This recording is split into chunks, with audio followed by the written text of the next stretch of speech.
శ్రీమాత్రే నమః. Welcome to my channel. ఈరోజు మనం సెకండ్ ఇయర్ సాంస్క్రిట్ ఎలా ప్రిపేర్ అవ్వాలో, అసలు ఎన్ని రోమన్స్ ఉంటాయి తెలుసుకుందాం. ఓకేనా?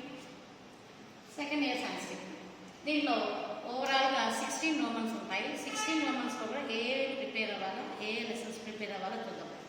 సాధు వర్తనం మీరు సెకండ్ ఇయర్ సాంస్క్రిట్లో ఫస్ట్ రోమన్ క్వశ్చన్ పేపర్లో ఫస్ట్ రోమన్లో సాధు వర్తనం లెసన్స్లోంచి మనం పోయిమ్స్ ప్రిపేర్ అయితే సరిపోతుంది. ఎగ్జామ్లో పోయిమ్ ఇస్తారు, దానికి కవి పరిచయం, పదవి భాగము, అన్వయ క్రమము, అలాగే ప్రతిపదార్థము, భావము, వ్యాకరణం ఇవన్నీ రాసుకుంటే మనకి 6 మార్క్స్ వస్తాయి. ఇందులో 6 పోయిమ్స్ ఉంటాయి.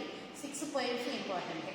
ఓకేనా? నెక్స్ట్ సెకండ్ అండ్ థర్డ్ రౌండ్కి వచ్చేటప్పటికి ఎలియేటివ్స్ అంటే లాంగ్ ఆన్సర్ క్వశ్చన్స్ అనమాట. ఇది పద్య భాగము గద్య భాగం రెండు కలిగి ఉంటుంది. సెకండ్ రౌండ్ వచ్చేటువంటి పద్య భాగము, థర్డ్ రౌండ్ వచ్చేటువంటి గద్య భాగం వస్తుంది. అయితే ఈ రెండింటిలో కూడా మీరు ప్రిపేర్ అవ్వాల్సిన లెసన్స్ ఏవి అని అంటే పద్య భాగంలో 1-2 లెసన్స్, గద్య భాగంలో 1-2 లెసన్స్ ప్రిపేర్ అయితే సరిపోతుంది. నెక్స్ట్ ఫోర్త్ రౌండ్కి వచ్చేటప్పటికి ఉపవాచకంలో మనకు 3 లెసన్స్ ఉంటాయి. 3 లెసన్స్ నుంచి కూడా 1 and 3 లెసన్స్ క్వశ్చన్స్ చదువుకుంటే మనకి ఈజీగా 8 మార్క్స్ వచ్చేటువంటి ఛాన్సెస్ ఉంటాయి. అలాగే ఫిఫ్త్ అండ్ 6th రోమన్స్ వచ్చేటప్పటికి సందర్భ వాక్యాలు, పద్య భాగం, గద్య భాగం. 5th రోమన్ వచ్చేటప్పటికి పద్య భాగం, 6th రోమన్కి వచ్చేటప్పటికి గద్య భాగం. దీంట్లో కూడా మీరు 1 and 2 లెసన్స్ ప్రిపేర్ అయితే సరిపోతుంది. పద్య భాగంలో 1 and 2 లెసన్స్ సందర్భాలు, గద్య భాగంలో 1 and 2 లెసన్స్ సందర్భాలు. ఇవి మనకి 12 మార్క్స్కి వస్తాయి అన్నమాట. నెక్స్ట్ 6th రోమన్ ఎస్ఏక్యూస్ పద్య భాగం నుంచి వస్తాయి. 7th రోమన్ ఎస్ఏక్యూస్ పద్య భాగం నుంచి వస్తాయి అన్నమాట. ఓకేనా? అయితే ఈ 7 and 8 రోమన్స్ ఎస్ఏక్యూస్లో కూడా ప్రిపేర్ అవ్వాల్సిన లెసన్స్ ఏంటి అంటే 1-2-3 లెసన్స్ పద్య భాగం నుంచి, 1-2-3 లెసన్స్ గద్య భాగం నుంచి ప్రిపేర్ అయితే ఎస్ఏక్యూస్ సరిపోతుంది. ఎస్ఏక్యూస్ అంటే షార్ట్ ఆన్సర్ క్వశ్చన్స్. ఈ ఓవరాల్గా 1-8 రోమన్స్ నుంచి మనం 50 మార్క్స్ గెయిన్ అయ్యేటువంటి ఛాన్సెస్ ఉంటుంది. ఛాన్స్ కాదు, 100% గెయిన్ చేసుకునేటువంటి మార్క్స్. ఓకేనా? Next 9th and 10th Romans.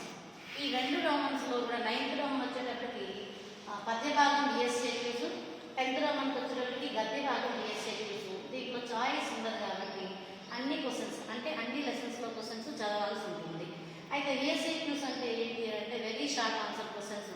దీన్నే మనం వన్ వర్డ్ ఆన్సర్స్ అని, ఏకపద సమాధాన ప్రశ్నలు అని చెప్పుకోవచ్చు.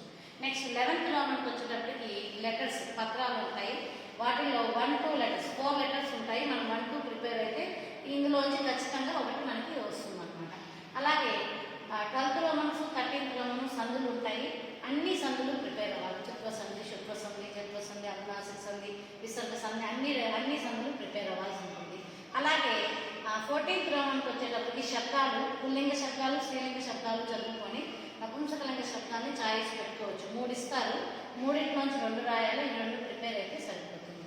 అలాగే 15th రోమన్కి వచ్చేటప్పటికి సమాసాల్లో కూడా దిగ సమాసము, ద్వంద్వ సమాసం, బహువ్రీహి అంటే 4, 5, 6 సమాసాలు మనకు బాగా ప్రిపేర్ అయితే ఇందులో 6 out of 6 తెచ్చుకోవచ్చు అనమాట. ఓకేనా?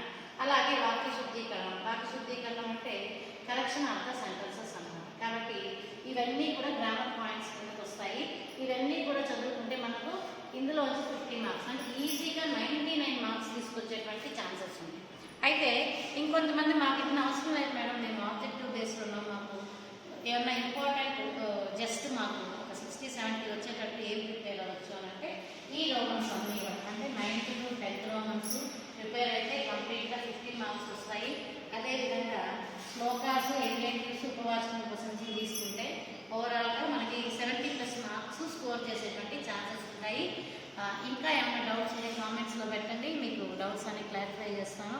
Thank you so much.